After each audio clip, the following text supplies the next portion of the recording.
मेरे प्रिय कैडेट्स, आप सभी को मेरा नमस्कार। आज हम 7वीं कक्षा के अंतर्गत पाठ संख्या 17 इसका अध्ययन करने वाले हैं। इस पाठ का शीर्षक है सिकंदर और पुरुरवा। पुरुरवा जो है भारत के राजाओं में शूरवीर राजा कहलाते हैं, और सिकंदर जो हैं ये भी एक शूरवीर राजा हैं और पूरे विश्व को ये है अपने जो है जीतना चाहते थे।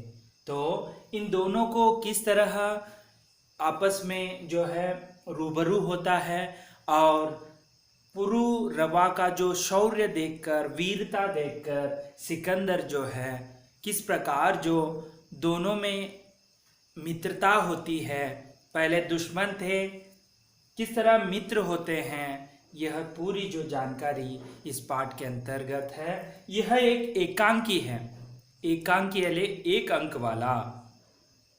यहाँ पर जो है यह जो एकांकी है, बहुत सारे यहाँ पर पात्र आते हैं। उन पात्रों को यदि आप स्कूल को आएंगे तो उस समय यह मैं एकांकी जो है जरूर आपके जरिए करवाऊंगा।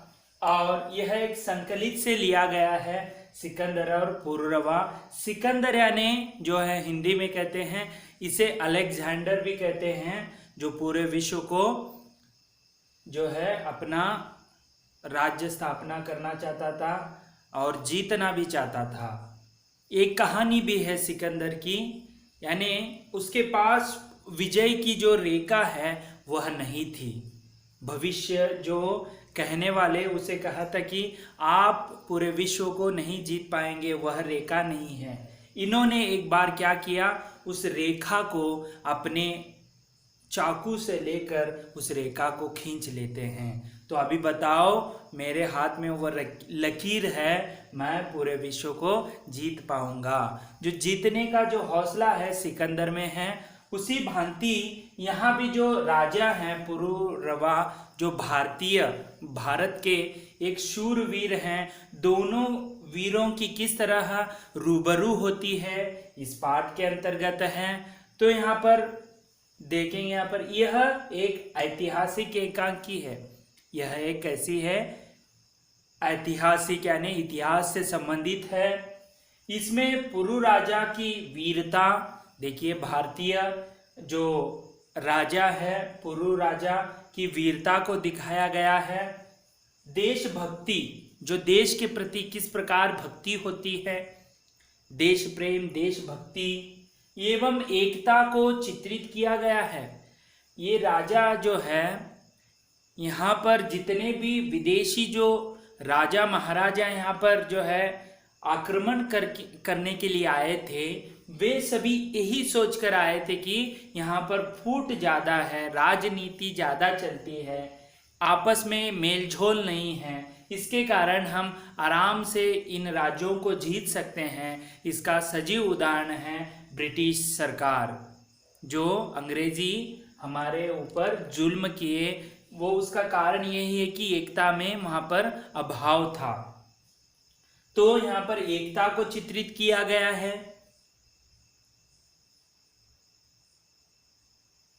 इस पाठ से बच्चे राष्ट्र प्रेम की भावना अपना सकते हैं। इस पाठ के जरिए जो है राष्ट्र प्रेम, देखिए आजकल राष्ट्र प्रेम जो है कम हो रहा है, क्योंकि देश के प्रति जो है आपको अपने देश के प्रति जो है लगाव होना चाहिए, उसके प्रति प्रेम होना चाहिए। क्योंकि पुरुरवा जो है इस पाठ के अंतर्गत, एकांकी के अंतर्गत वही काम किया है। इसीलिए सिकंदर जो महान योद्धा कहलाता है, विश्व को जीतने की उम्मीद रखता है, वह भी पुरुरवा के एकता और उसकी राष्ट्र प्रेम को देखकर जो है उनसे नतमस्तक होते हैं, और जो दुश्मन के रूप में था वह मित्र के रूप में परिवर्तित होते हैं। इस प्रकार जो यह पाठ के अंतर आपको देखने को मिलेगा। एक तो यह ऐतिहासिक एकांकी है, पुरुरवा की जो वीरता है और देशभक्ति है और एकता का जो प्रतीक है, उसके साथ साथ राष्ट्र प्रेम को भी यहाँ पर दर्शाया गया है।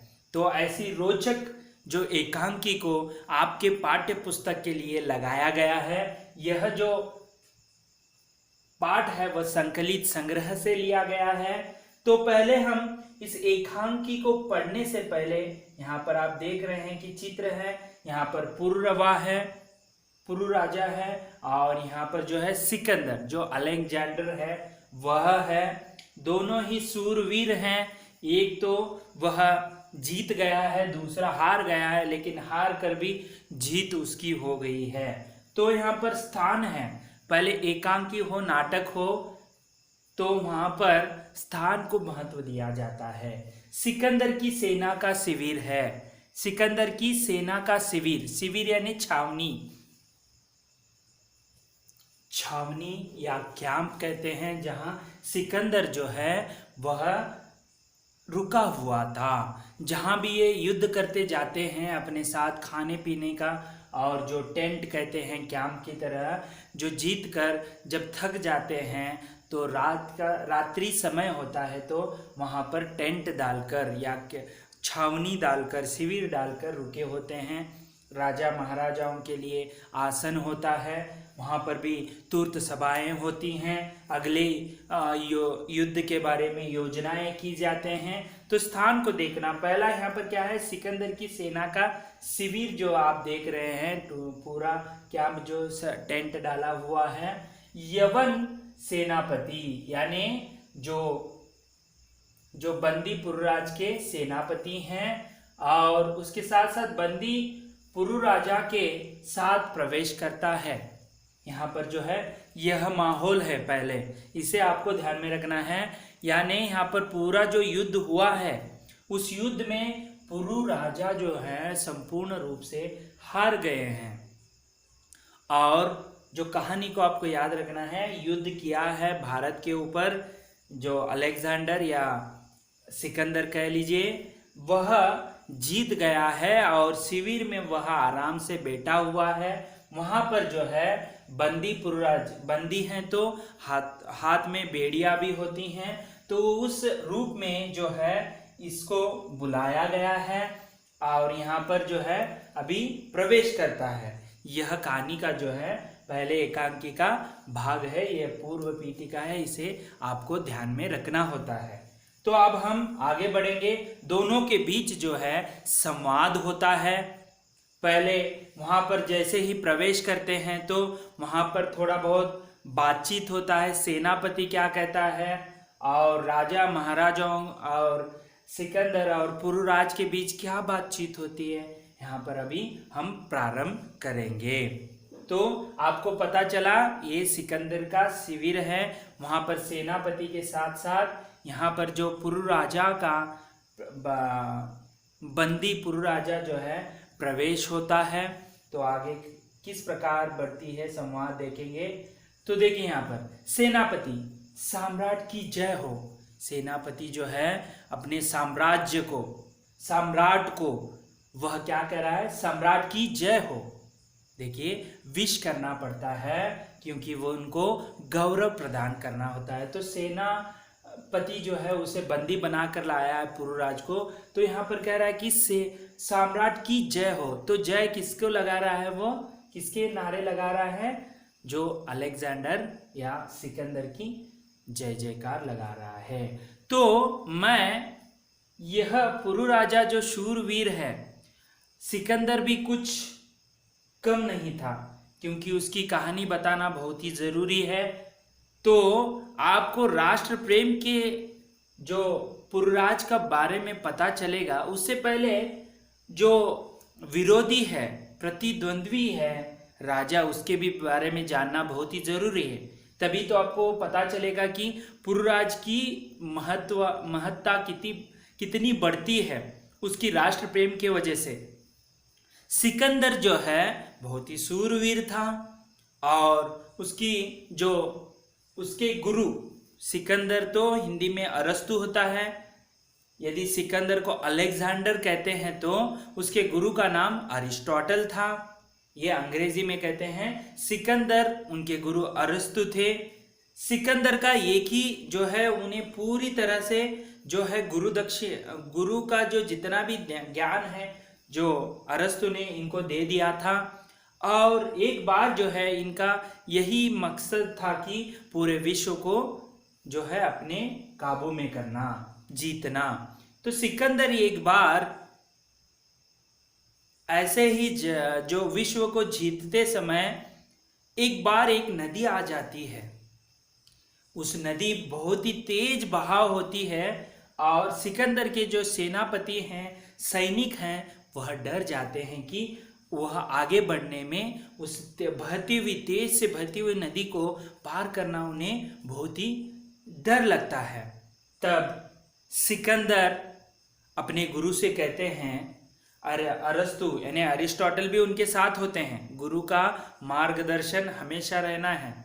तो सिकंदर कहते हैं कि अरस्तु को, गुरुजी, मेरे सैनिक इस तेज बहाव नदी से भयभीत है, मैं ही इस नदी को पार करूंगा।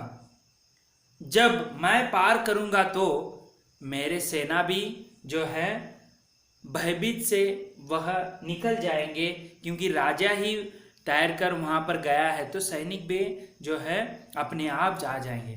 लेकिन अरस्तु कहता है कि नहीं नहीं, तुम तो अभी युवराज हो, अभी तुम्हें बहुत ये पूरा विश्व जो जीतना है, आपकी उम्मीदें बहुत हैं, तो मेरा तो काम हो गया, आपको विद्या दे दी, मैं ही इस नदी को पार करता हूं, कहता है। लेकिन सिकंदर कहता है नहीं नहीं, मैं ही जाऊंगा, क्योंकि एक सिकंदर जो है आपके जैसे गुरु को नहीं, मेरे जैसे 100 सिकंदर जो हैं मिलकर भी आपके जैसे एक सिकंदर अरस्तु को निर्माण नहीं कर सकता, पैदा नहीं कर सकता।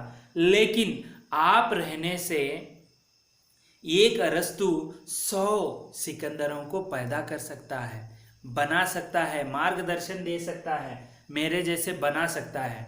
इसीलिए उस गुरु को रोककर वही पार करते हैं। तो ऐसे गुरु की महत्व रखने वाले जो सिकंदर सूरवीर हैं, वह अभी जो उसके शिविर में पुरुराज खड़ा है, बहुत ही गर्व है उसे, अपने राष्ट्र प्रेम है। तो दोनों की वीरता को आप जान लिया। आप देखेंगे किस तरह इन दोनों का रूबरू होता है, क्योंकि आपको भी पता चलना चाहिए कि सिकंदर भी किस तरह महान है, तो तभी तो यह कहानी जो है एकांकी सफल होगी। तो देखेंगे अभी। तो सम्राट की जय हो, कहता है सेनापति। अभी पुरुराज जो है बोलते हैं, मैं भारत वीर यवन राजा का अभिवादन करता हूँ। यवन राजा जो यवन का सेनापति सम्राट की जय हो कहता है, तो पुरुराजा अपने शौर वीर से बंदी हो गया, फिर भी डर उसके चेहरे पर नहीं है, और तेज आवाज में कहता है, मैं भारत वीर हूँ, यवन राजा का अभिवादन करता हूँ। मैं भारत वीर यवन राजा का जो है अभिवादन, यानी मैं उनका नमस्कार करता हूँ, उन्हें प्रणाम करता हूँ, कहता है। सिकंदर, देखिए सिकंदर कहता, अहो, बंदी होने पर भी अपने को वीर मानते हो पुरुराजा। देखिए वह आश्चर्यचकित है सिकंदर, मैं भारत वीर कहता है, तो देखिए तुम बंदी होने के बावजूद भी वीर मानते हो पुरुराजा। ऐसे सिकंदर आश्चर्यचकित से पुरुराजा को कहता है। पुरुराजा, यवन राजा यानी सिकंदर को है नाम यवन राजा। सिंह तो सिंह ही होता है। देखिए ये बंदी हो गया हूं तो इसका मतलब मेरी वीरता क्या कम नहीं होती है, इसीलिए उन्होंने उदाहरण दिया यवन राजा को, सिंह तो सिंह ही होता है। ठीक है, चाहे वन में हो या पिंजरे में।